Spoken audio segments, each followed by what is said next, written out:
Hey, for another shot fired. Copy, additional shot fired. Shot fired, shooting at us. Suspect shooting an officer.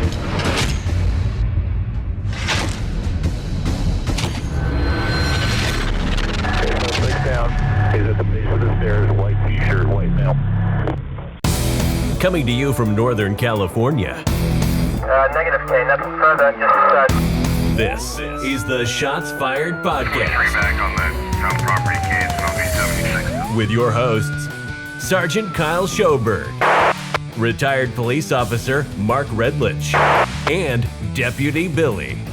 We are America's leading law enforcement resource for training and tactics from experts in the industry. Here are your hosts.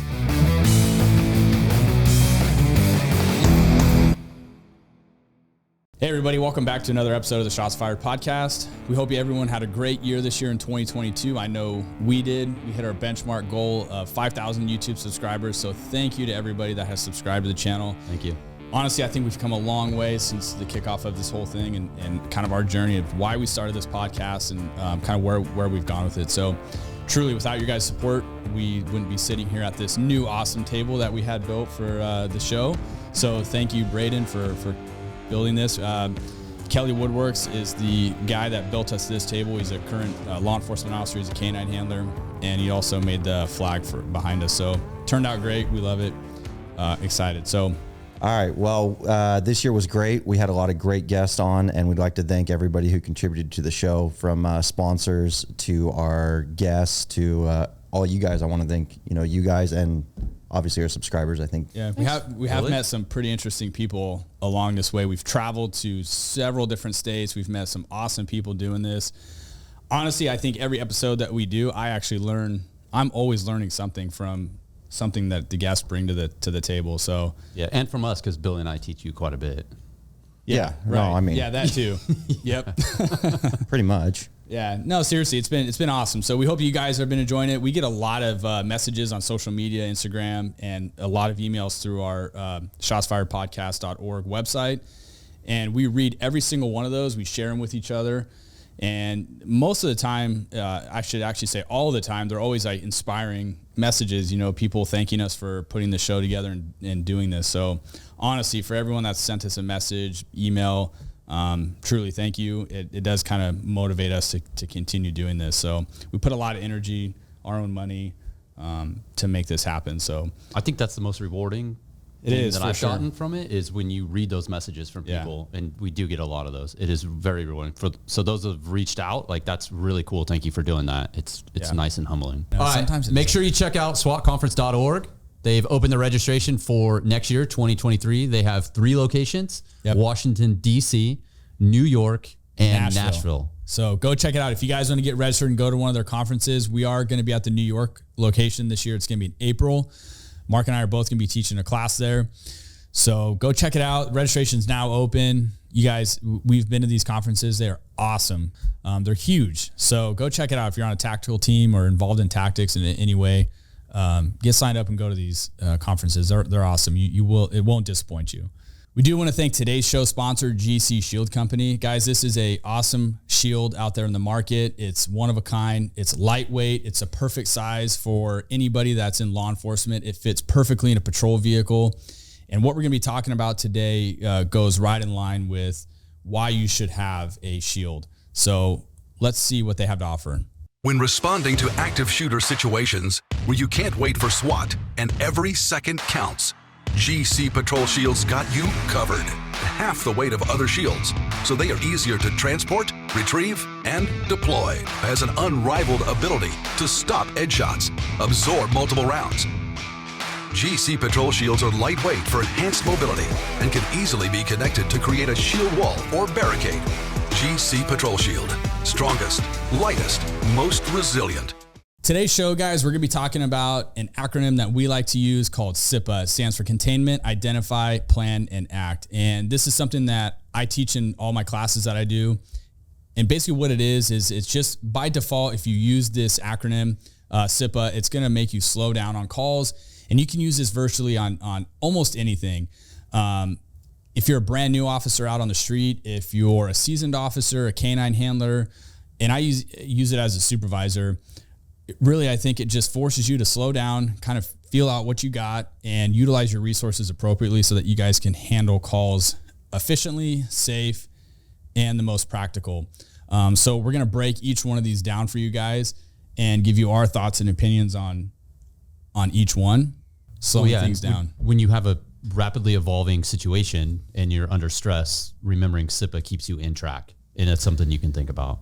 Yeah, and let's jump into the first one, and that's containment. So I feel like containment I think it's one of the most important things that you have to get done almost immediately upon arriving on a scene. And containment can be anything, right? It can be a barricaded subject in a house or any type of structure. It could be in a vehicle. It could be, a person jumping fences, running from the cops, and you set up a perimeter. It doesn't matter what the situation is or what the call is. There's always room for containment. And if you're not setting up containment as soon as possible, you're only letting that problem grow even more. So I think the sooner you can contain the problem, set up a perimeter, set up, on a house, whatever the situation is, I think the better the odds you're going to have of resolving the problem probably a lot sooner.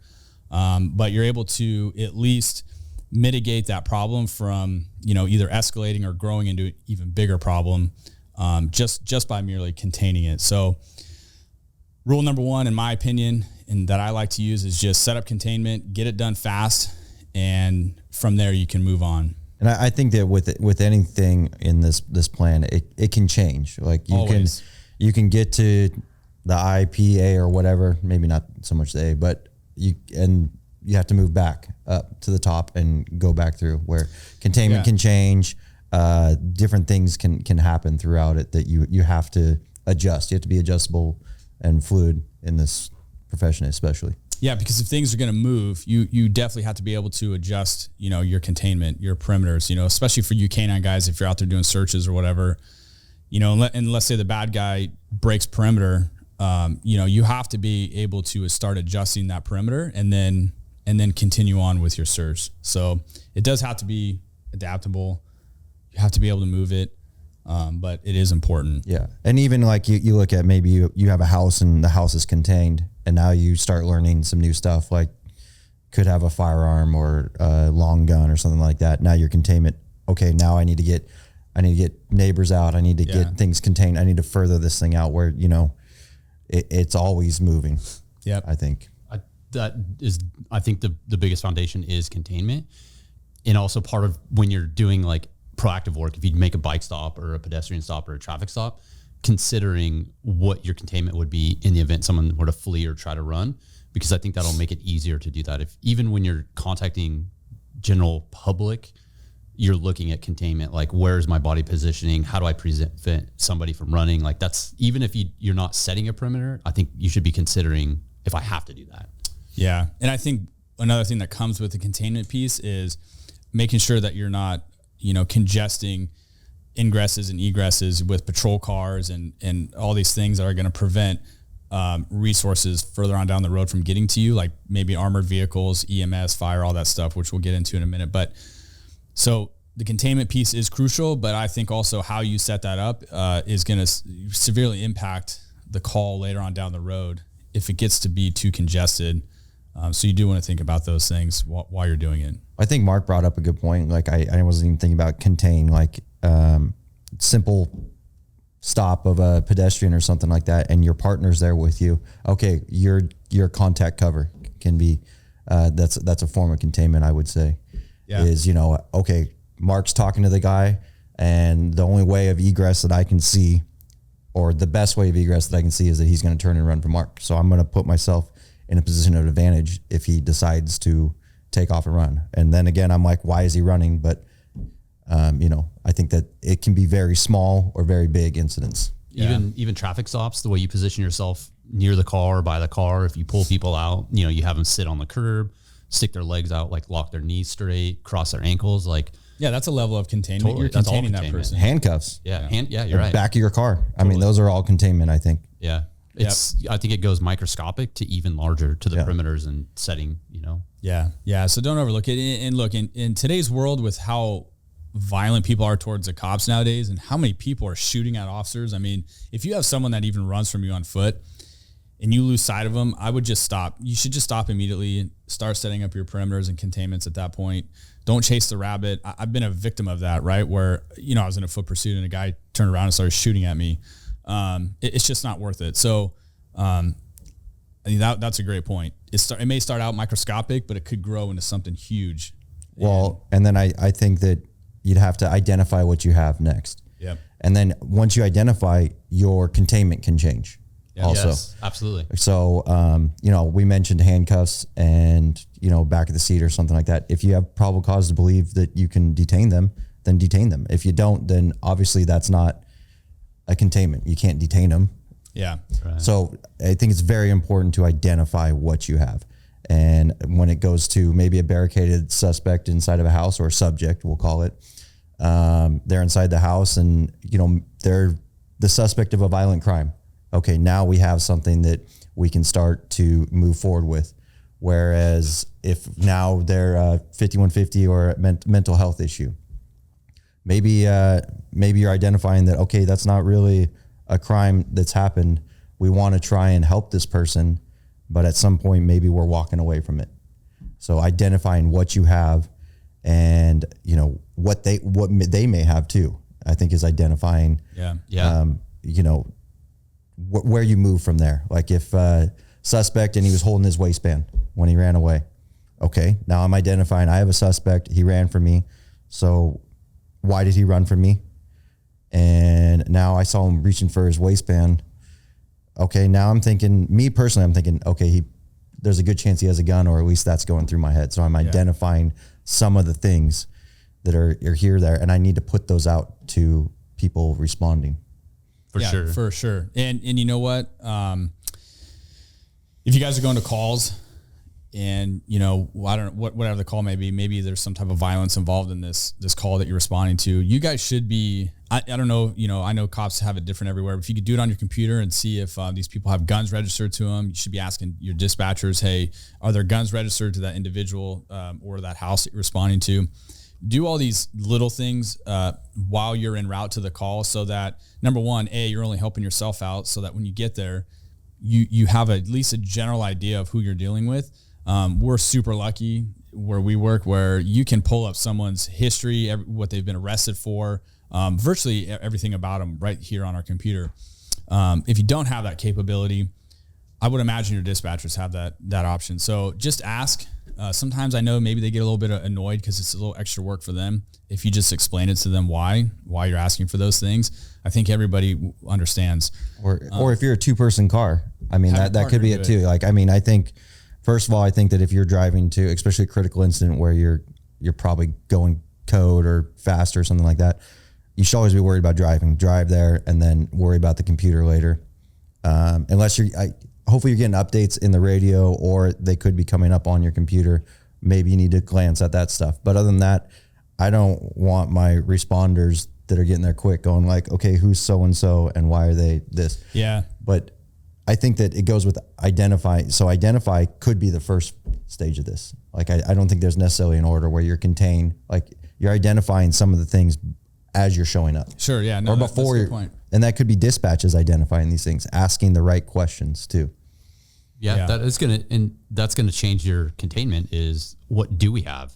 Is it a suspect that has a gun? We've identified that this person fled with a gun. I think that's going to change your containment. It might be a little larger. Yeah, I think it's going to definitely change your tactics and your approach, or the time that you get. Like, I mean, maybe you're like, okay, get to the area and you're like, I'm the first one here. This guy's got a gun, and I'm gonna be like, okay, I'm staging around the corner. Yeah, for sure. And maybe your next partner shows up and you're like, we're still staging around the corner. Mm-hmm. That could be it. Yep. And I think part of that process, the identifying, is, are you going to do something? Is it a violent felon that ran? Is there a major want? What is the crime? Is it something very minor? Maybe it's just like, well, okay, I'm not gonna continue. Like you said, if it's a 5150 and there's no crime, we've identified that, then at this point we're done. Yeah, maybe I'm calling from 4 blocks away because they're in their house by themselves. There's, they might have a firearm. Or even if they may say, oftentimes they do have a firearm. And they don't, but whatever, you're going to assume that they do. Yeah. But at that point, you're just like, okay, everyone's contained. It seems like the person's staying in their house. I'm going to call them from far away, or maybe I'll get eyes on it and then have someone else call them. And if it's like we're going nowhere, then time to leave. Yeah, and that'll move on to the plan part. And yeah. So so part of SIPA is the contain, and we talked about that, and then identifying, and then I think a major part is the P is the plan. And at this point, you're able to use the acronym SIPA, slow down, and we've contained or isolated the situation. We've identified, yes, there's a crime, there's a suspect, like you've done that. And then now you're planning. And part of the planning process is ultimately it's going to be driven by your resources.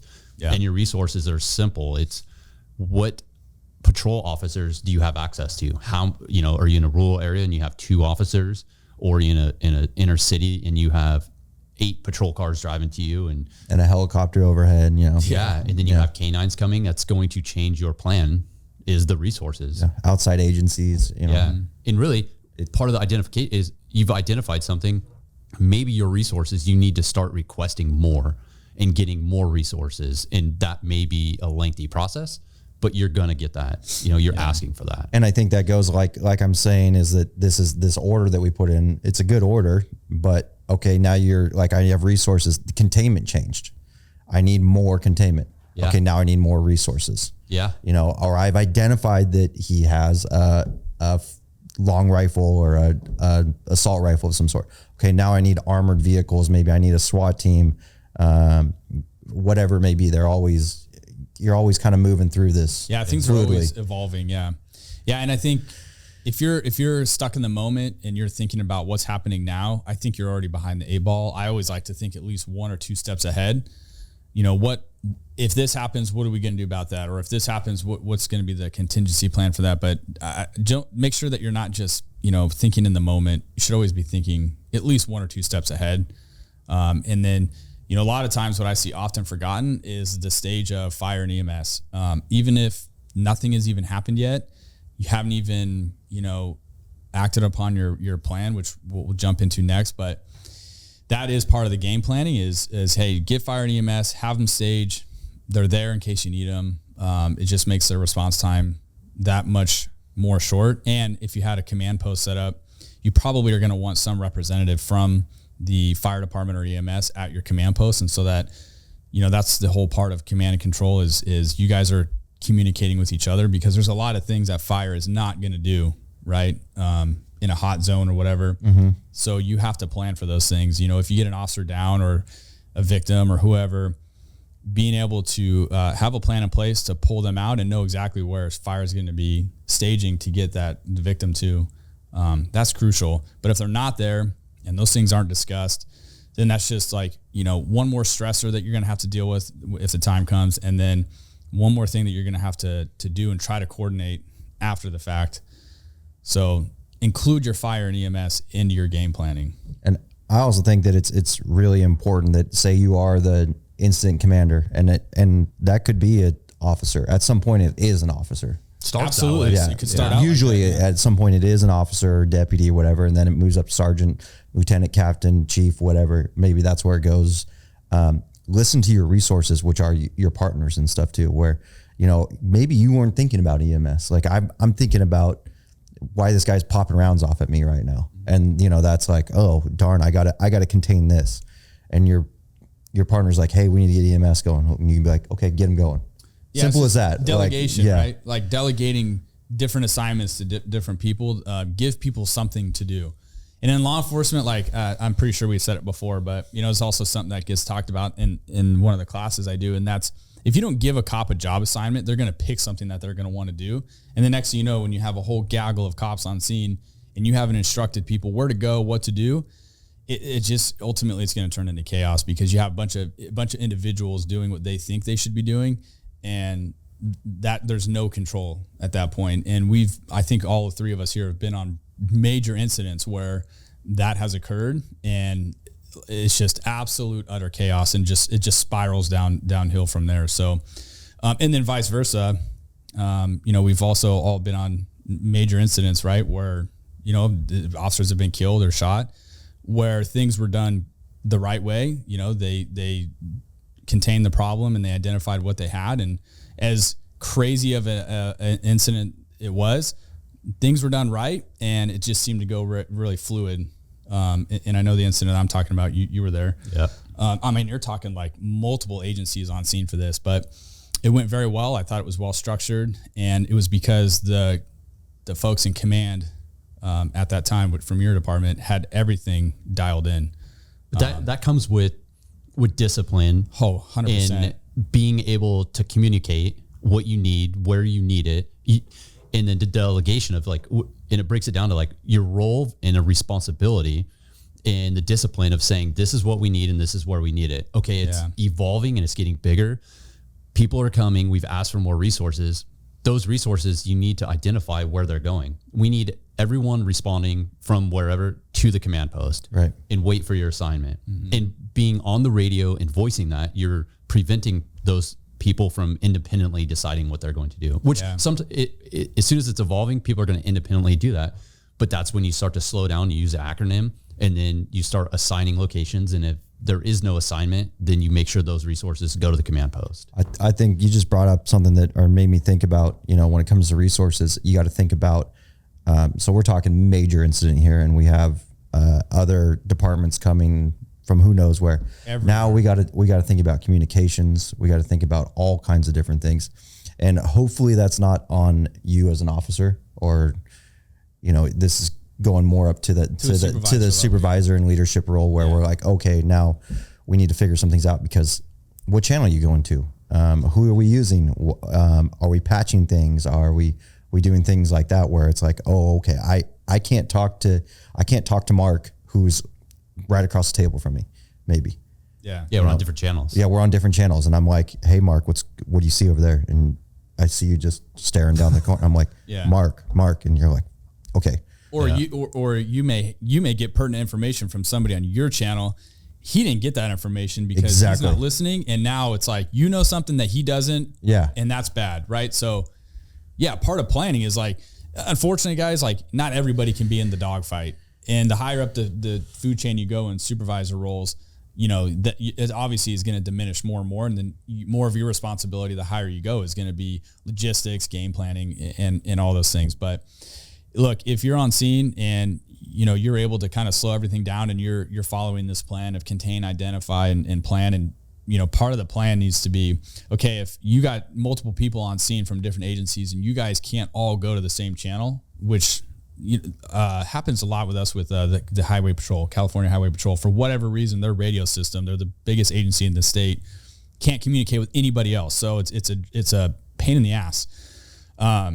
But if you're going to go out on, I don't know, a search, or if you're going to buddy them up with somebody, you better make sure that they either have a radio that is able to communicate with everybody else, or you pair them up with another officer who has that ability to communicate with everybody else, and those two individuals can relay information to each other. But if you just send off two people, right, who can't communicate with anybody else but themselves and their own agency, man, I think you threw like a wrench into the game plan there, because that's how bad things happen, and it's totally avoidable. So you just got to, like I said, think ahead a little bit, and that's a great point, because that happens a lot.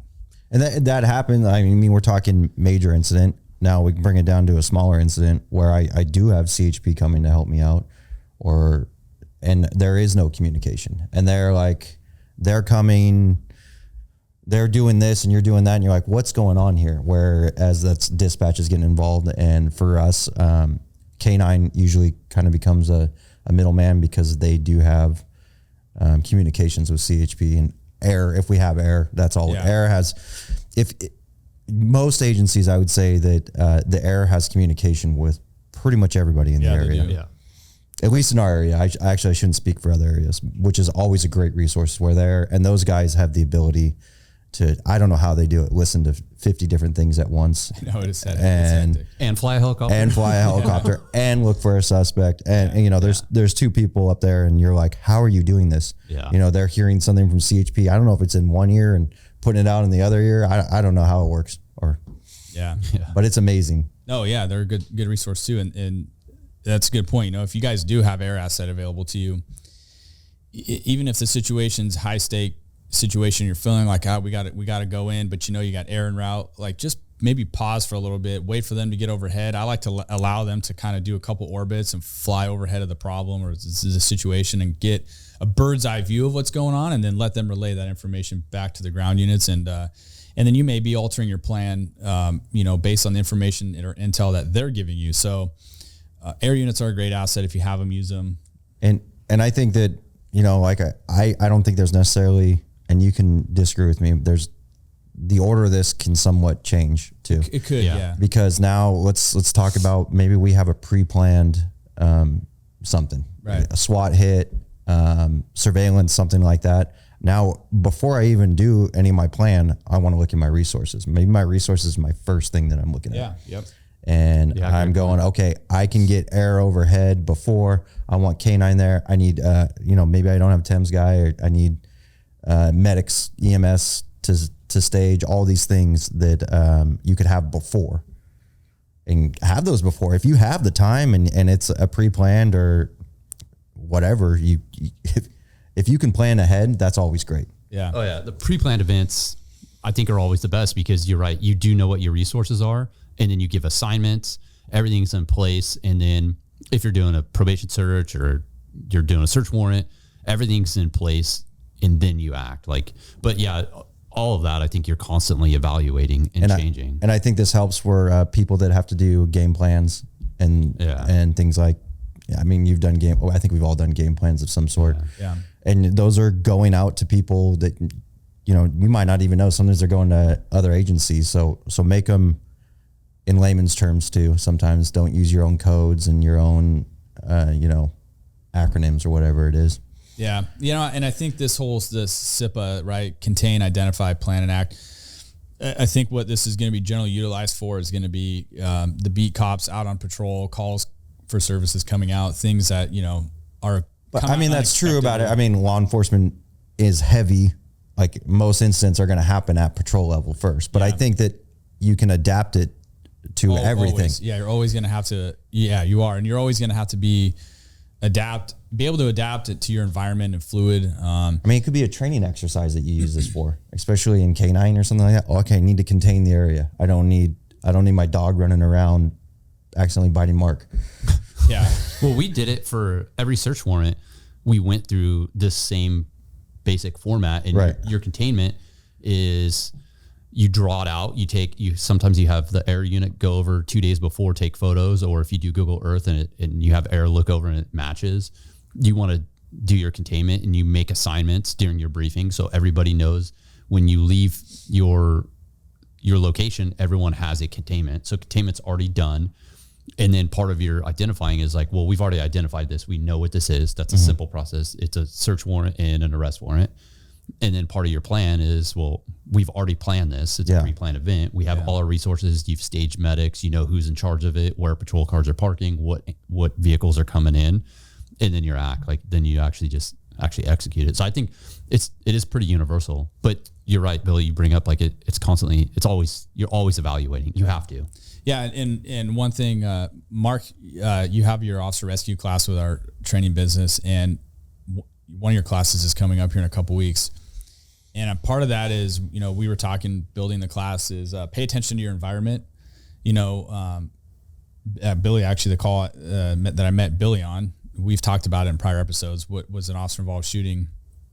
And in that particular case, I think I'm grateful that my partner and I were paying attention to our environment. And that means, smell, taste, what are you seeing? What are you not seeing? What are you hearing? All of those things. And where that came into play for us was, right, this guy had homemade explosives. He's dumping gasoline on these bombs that he had made, and he's trying to get them to light off. We're in a pitch black environment. We couldn't see anything. And, I remember distinctly smelling the odor of gas, and we paused and we're like, that's not normal. Like, why are we smelling this overwhelming odor of gasoline right now? And actually, knowing what you already knew too, that he'd already done. Exactly. It's not like, oh wait, there's gas. Is there a leaking vehicle? It's like, no, you're like, this guy has already tried to kill his wife. Lit some things off already. So Yeah, so pay attention to those things, right? Like, don't just dismiss those things because you're in such a hurry to get there. Like, pay attention to it. If in our case, if you smell something out of place and it's in line with what the call you're going to is, I think that's when you pause and you go, okay. And maybe that's when you start adapting your tactics and how you're going to handle the situation. But I tell you what, if you're, well, it's changing. Like your containment just changed. It definitely changed. You know, like you're like it grew, and you know, you identified something else. Okay, boom, I'm going back to containment. And now I need to identify what I have here. Why am I smelling that? Mm-hmm. Or why am I hearing that? Yeah. So, and then your plan and everything, it changes. Yep. So you're right. It could always be changing, right? But if you're able to just kind of like slow down and use the acronym and use those things to kind of guide you through these calls. And I really think, especially if you're a new cop and you're going to these calls, and even if you're on FTO, right? And like maybe someone on FTO is listening to this and they're like, oh, I'm going to try to use that, right? And they go to a call at work and they tell their FTO, like, they're like talking about this with their field training officer. Mm-hmm.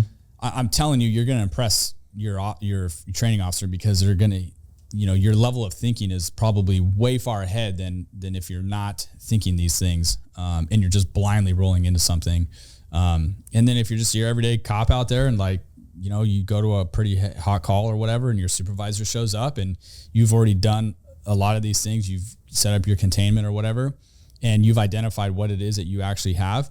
I tell you what, when the boss shows up, you can say, hey, Sarge, like this is exactly what we've got. This is what crimes we have, or these are what crimes we don't have.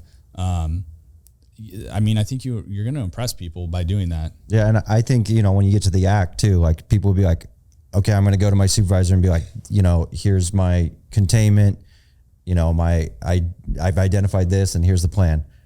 I would say, here's what I'm thinking for action too. Yeah. Mm-hmm. You know, not be like, okay, I've given you the resources. You decide how we're doing this. Yep. And don't be like, okay, this is how we're doing it. Or maybe you have to be like that, but these are my ideas.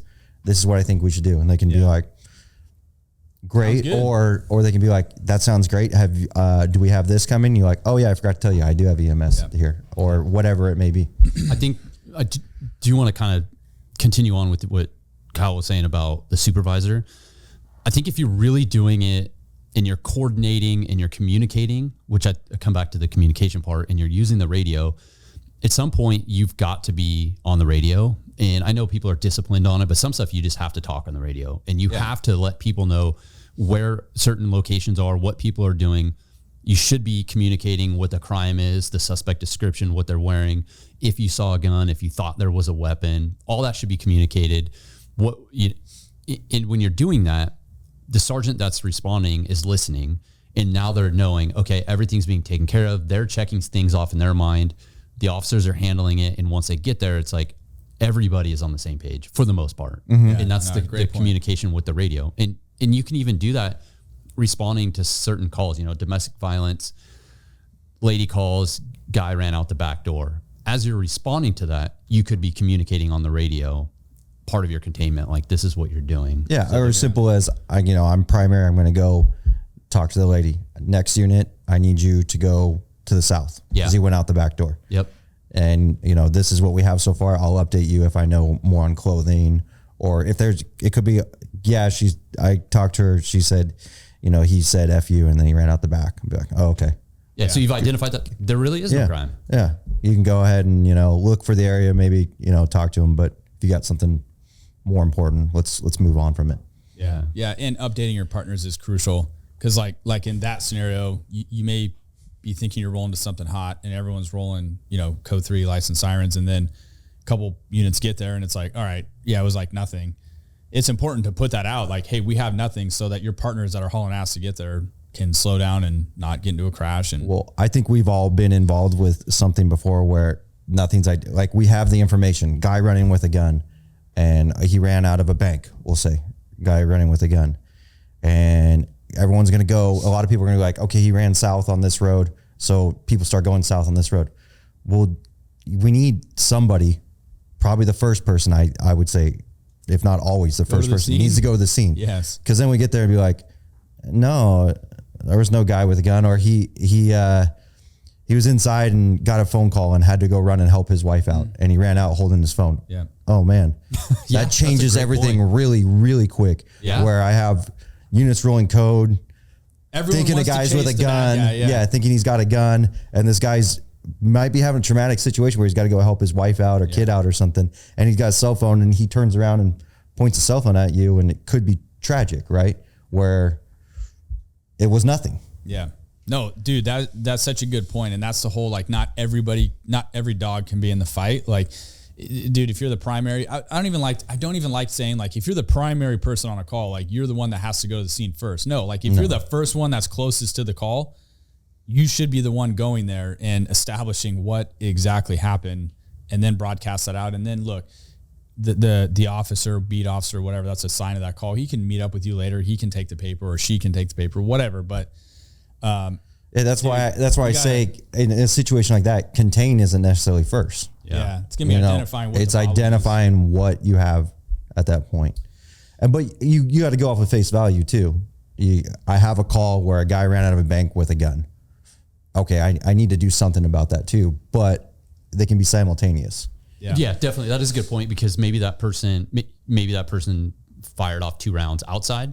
So and you got multiple callers. Maybe you're not going to the scene first. Maybe you're starting to do a perimeter. Yeah. I mean, it's, you're right. You could do it simultaneously. It could be the other way around too, where a guy ran out. I saw him with a gun.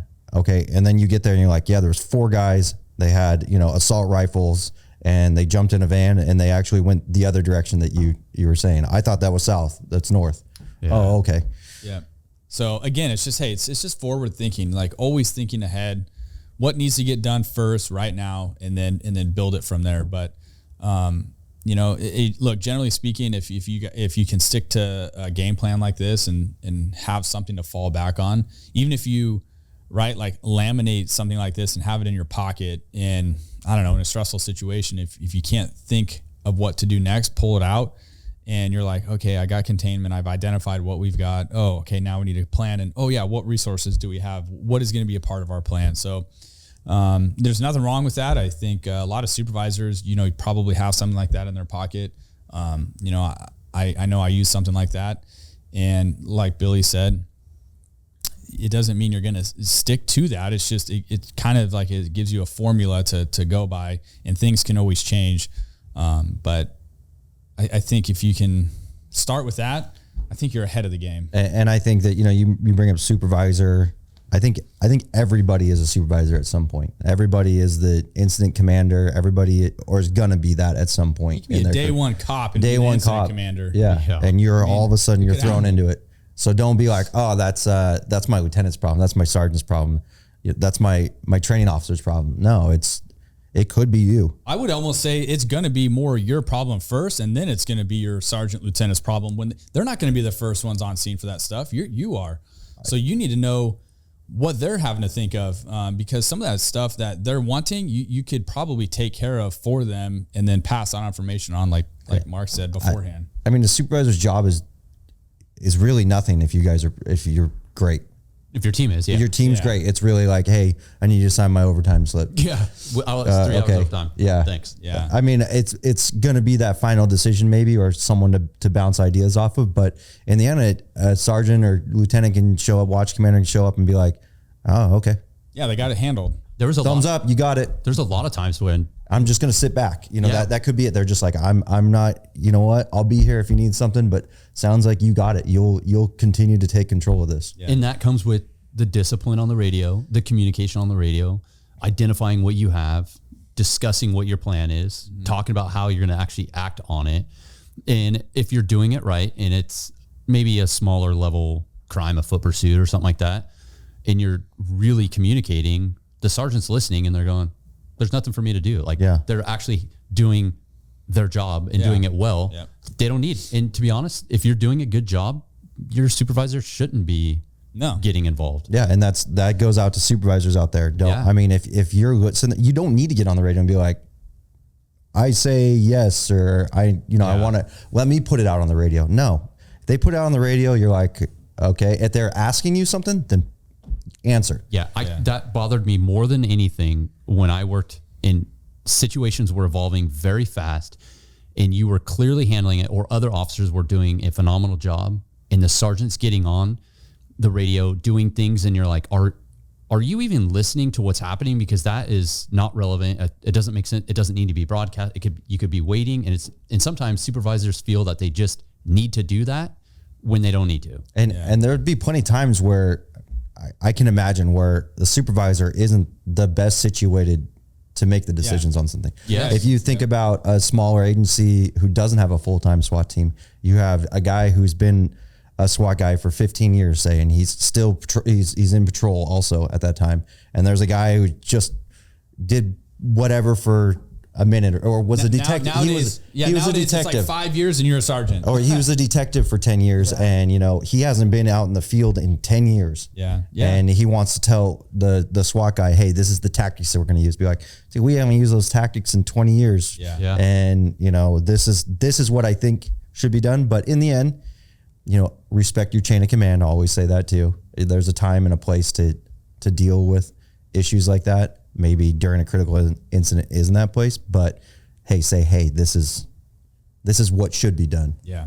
And where a lot of that comes down to, guys, is if you guys are in briefing or roll calls or whatever, doing whiteboard exercises, throwing up a scenario on the whiteboard, talking about it as a team. I think that, at least for me as a supervisor, I like to do those things because you kind of get a gauge on like what your officers are thinking, or deputies or whatever. And knowing your people though, in general, like knowing what they're capable of. Oh, this guy never did SWAT, but hey, he was a Green Beret in the military before. Yeah. There's some correlation there that I'm not going to say they're perfect overlaps, but hey, maybe I need this guy for this. And I'm fluent in 15 languages. Oh shit. That'd be nice to know.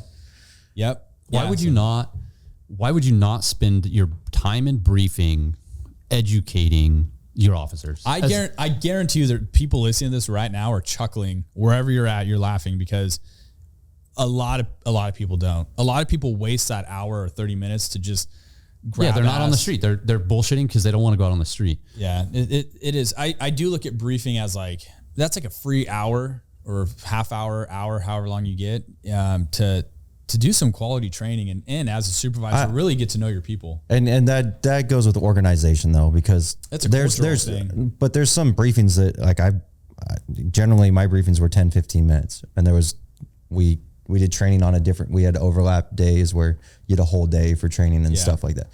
So, I mean, if you're especially with staffing the way they are now, and there's 40 calls piling up and somebody wants to get off because they're supposed to get off, and you're like, well, we're doing an hour-long training.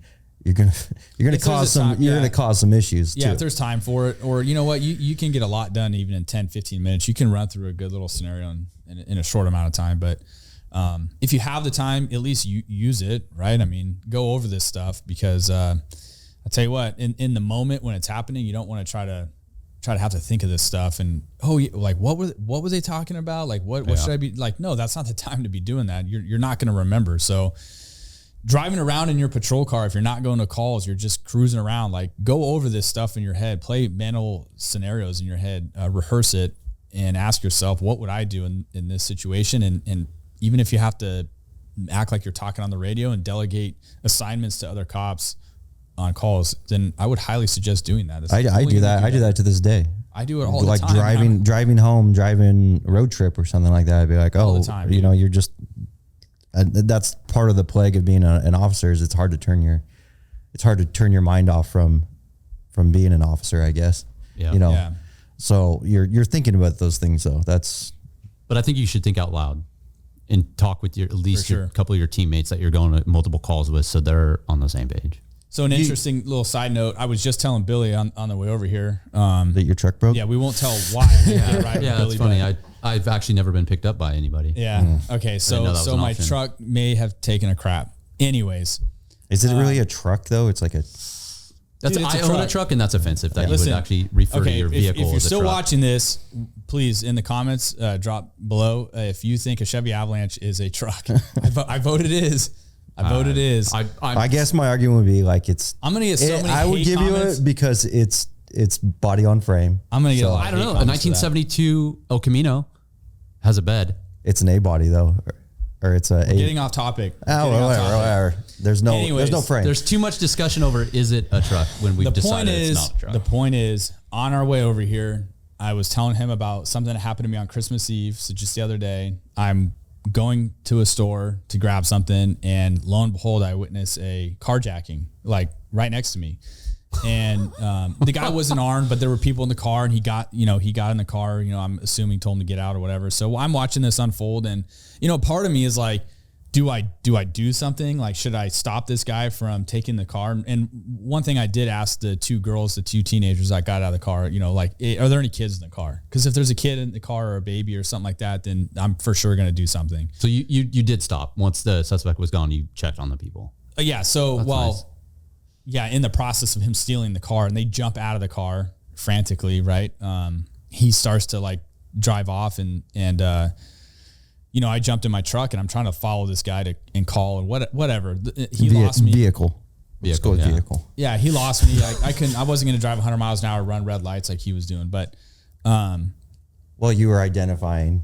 You were planning. Yeah, the point is, for sure, you were doing these things. You probably didn't even know it. So the point is, look, no matter where you are in society, off duty, on duty, like things can happen to you unexpectedly anywhere, and right, like just be prepared for it. Like have some type of plan to do something, because it's the people that don't do anything and generally just shit the bed and they freak out. Those are your victims that get victimized. Don't be that person.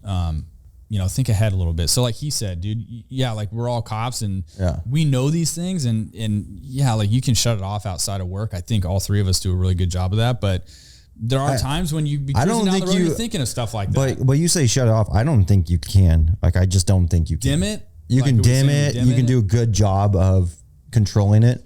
But I just don't think there's, like, for me, personally speaking, there's no changing. Like, I think that I'd be retired for 30 years and I still have that mindset. I think the difference is you're not actually acting on it. Like, you're still watching it. You're paying attention, safety, everything's going through your mind. You're just not like everything you would have done on a normal call, except you didn't actually act on it. Well, so then the first thing I thought about. You did act on it. You're right. And I want to say that not acting is acting. That's your choice. You're creating an action. Be a good witness. But that's what I'm saying is that if you decide that you are not going to do anything, it's a property crime at this point. Yeah. About a car. Hopefully they're insured. I don't Everyone's know if that guy's safe. got a gun. I'm not dying on Christmas I don't know if Eve. he has a gun. If I'm chasing him, he's going to drive faster, and I'm going to put the public at risk. Maybe not worth it. So you decided, and you came up with an action plan of let him go.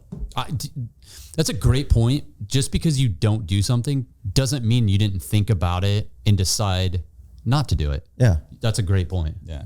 Yeah. I mean, what was going through my head at the time was, what if he has a gun and I'm not getting shot on Christmas Eve? They did find the car. Yeah. So they found it a couple hours later, abandoned, nice. a few miles away. So they did get it. But nonetheless, it was like, I got thrust into that situation totally unexpected. I did not anticipate that happening. And where we live in a super nice, safe community. So for that to even happen there was even more kind of a shock. But anyways, you know what? Look, it just goes down to, like he said, driving around, playing those scenarios in your head. And then the first thing I thought about after the fact and why I actually brought that story up was afterwards I started thinking, man, what if I was in uniform on duty and that happened and that guy didn't see me roll up? What would I have done? You're working as a cop and you stumble upon a carjacking. What are you going to do? And in the scenario that played out in front of my mind, I'm like, what would I have done? SIPA right there. Contain, identify. You want to go through, that's what we would have done. Contain, park your car behind it. Identify what you contain first. Maybe initially I thought maybe that's their boyfriend or something. Maybe they're in a verbal argument and he decides I'm leaving. Right, that could have been the case. Right, they ended up not being the case, but you have to identify that and figure that out. Because I was looking at this and I had in my own internal argument of does the I become before the C or the C become before the I? That's what I was thinking, and in this instance, I think contain comes first. You're showing up, you see something, or maybe you identify something, and you got to contain it. Yeah, well, you identified there's a crime. You just saw it, right? Yeah, you just potentially not even a crime. You didn't identify. There's an argument between two people. But you're identifying something. You're identifying something. So I'm going to park my car right behind it. Yep. I'm going to contain it. Yep. Okay. And then I'm going to further, I think it's like identify, contain, identify. Almost. Yeah. No, Totally, you're right. yeah, It is. Yeah. You know, to me, that's kind of what I'm thinking. And then I'm going to identify further. What do we have here? It's just a boyfriend, girlfriend arguing. Everyone's fine. There was just, you know, somebody didn't fill up the car with gas. Exactly. I don't know. You don't know. Yeah. Okay. Have a nice day. No harm, no foul, right? Nope. Yeah. You contained it. You didn't, you were in good faith. I guess, you know, that could be considered a detention because they weren't free to go, but you were identifying something. Yeah. You had probable cause to believe that something was going on. Yeah. I'm just shocked that I'm not actually shocked that that happened to you. Totally random and weird, dude. I don't know. You're just trying to go get your spicy wings. Yeah. No, it was morning. I was getting breakfast. Well, and, Spicy wing breakfast. Yeah, I would have hot wings. Yeah. We've actually met at that place waiting for the place to open. Yeah, that's Yeah. true. And it opens at 10 a.m. So that just tells you something. Yep. But anyways, Unbelievable. it's a great point, right? Like good little scenario for me to run through my own head. And I'm like, wow, like I was kind of like shocked. Like I couldn't believe that just happened, but You would have chased him down, except your transmission doesn't work anymore. yeah. I'm changing SIPA though to ISIPA. SIPA. Yeah. SIPA. I think you should change it in your class too. I think it's always evolving. I like the contain, identify. I like how you said it's kind of it could be interchangeable. Yeah. But even when you're acting, you're still evaluating everything. It's constantly changing. You know? Yeah. I think that SIPA can go in any order. Actually, well, Yeah. kind of act's got to go towards the bottom, but Yeah, and when it comes down to acting, guys, like again, that is like you may have your plan, you may have everything identified, you may have your plan in place, and then you go to like put that plan in motion, and things still may change, right? And you have to be able to fluidly evolve with all of that. And just because that was your plan then, it may not be your plan now. So I think that now that I say that act kind of has to be at the end, thinking of more of what I do, you know, we could think of action as the overall goal of what we're trying to do here of like, okay, my job is to get this guy in custody. So maybe my plan, my action that I had before is what I had going into it, but it's always changing. Mm-hmm. So maybe PICA, plan, identify, contain, and act. no, now we're confusing everyone. I don't know. Like, yeah, SIPA. no, I like I think SIPA. I like SIPA. SIPA, but I think that it could be It totally evolves. ICPA or Yeah, I think these are the four fundamental Pica. traits of game planning and having a successful outcome to the mission or the problem, whatever you want to call it. But I think as long as, like I said, if you guys can just slow down and kind of adhere to this stuff and have some type of plan in place, you know, don't just make shit up as you go. That generally never works out. But you should have a plan for like just if you're working with people in general, because this doesn't have to be a formal thing. Yeah, like not at all. I know I'm working with Mark, and Mark's a SWAT guy. So if it goes to okay, I got a barricaded guy, me personally, I'm gonna be like, hey Mark, what do you think? Yeah. Yeah, for sure. You know, or like, you know, hey, I got a guy running. We need to get containment. Hey, Kyle, you're K9 guy. I mean, I know I've got a pretty good idea about what you guys You're just using do other and stuff like people's that. But expertise, that's all. you're better at it. Yeah. Why am I sitting there being like, okay, Mark, this is how we're gonna handle this barricaded suspect? You're like, or this hostage rescue. Let's go to that. Because it could be, I need an immediate hostage rescue. Yeah. It could be patrol people doing a hostage rescue. And it's like, Yeah. contain, identify, plan, act. I got to go right now. Yep. I contained it. I identified it. My plan is this. Let's go. Like it could be 30 seconds of what that, and maybe containment. And you're like, containment is people get here. We'll contain this fucking shit. Yeah, totally. That's it. That is absolutely Let's true. identify. You don't I got a even guy have with a gun to a kid, and he says, if you're not in here in 30 seconds, I'm gonna do it. Like, okay, let's go. Our resources say we have no one, so there is no containment. Yeah. And that's what I'm saying. I'm going to go, Mark, Yeah. this is what I'm thinking. You're like, boom, let's do it. Let's go. Yeah, And I like you it. got to be like, sometimes you got to be like 10 seconds. Like you said, slow it down. That's great. There are times. And But I that think could be slow. 10 seconds could be slow. Just enough time to figure out what exactly is going on and what you have. And then, if the decision is we're going now, then that's the decision. And you're going to go now. 100%. And just make sure everyone it that's there is on board with that. And it could be, okay, I got Mark with me. I'm like, I'm good with this plan. Yeah. Or it's like, I got Kyle with me, I'm not good with this plan. It's like when you plan, if Kyle picks you up, you got to plan for that truck breaking down. Yeah. Oh yeah. Or the vehicle. Sorry. Yeah. Yeah. You got to contain it. You got to get, your oil rags ready. Well, there is no oil. That's probably part of it. You got to identify what's going on. Yeah. It doesn't work. It does leak. I'm riding with Kyle. Well, I've identified that I'm going to be walking, so I got to wear nice walking shoes. You know, I always like how I always take pictures on my phone and send it to these guys, to these clowns on my truck. It'll be like, check engine oil, or oh my God, engine oil low, and I'm always like, oh, look, my truck is nice. It's telling me a suggestion. Does your truck do that? Yeah. Does your dashboard look like a Christmas tree? Yeah, where it has all kinds of different lights on it of different things? Because mine doesn't. I don't know how you drive it dark in the dark with so many lights on in your dash, dude. It's so bright. It's got to be. In all fairness, my check engine light's not even on. And it's I will say the only where I thought you were going with that was my headlights are so shitty because they're so old and like they fogged over. Like, like $8 I can barely honestly see. People have turned off this show like 10 minutes ago. We're talking about his avalanche. They're like, what the fuck? Piece of shit avalanche. Yeah. Well, that's a good thing. Anyways, I've had a great year working with you guys. This has been awesome. It was an awesome year, guys. Honestly, I feel like the show like way far exceeded than I thought that it was going to go.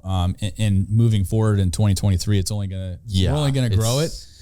And we already have some traveling plans lined up.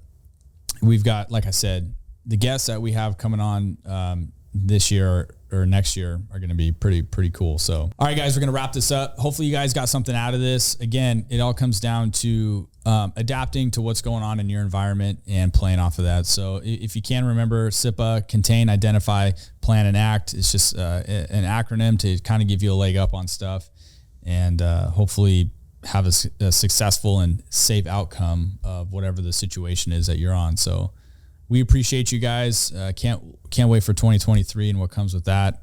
A lot of cool new videos coming out, so stay tuned. Check out fieldsurvivaltraining.com and get signed up for the classes that are being featured. Yeah, if you guys want us to come out, we do teach a class. We own Field Survival Training, and like Mark said, fieldsurvivaltraining.com. You can go to registration. We have a class coming up here in Elk Grove, Northern California. Mark's class, Officer Rescue, and Basic Medical Aid. It's going to be an awesome class. And several more throughout the year. So if you guys want to host a class, you can reach out to us. It's free. We'll give you free seats for the class. You just tell us when and where, and we'll make it happen. But again, fieldsurvivaltraining.com for that. So until next time, thanks guys. It's been fun. Yeah, be safe, be smart, and we'll catch you guys on the next one. Later. See ya.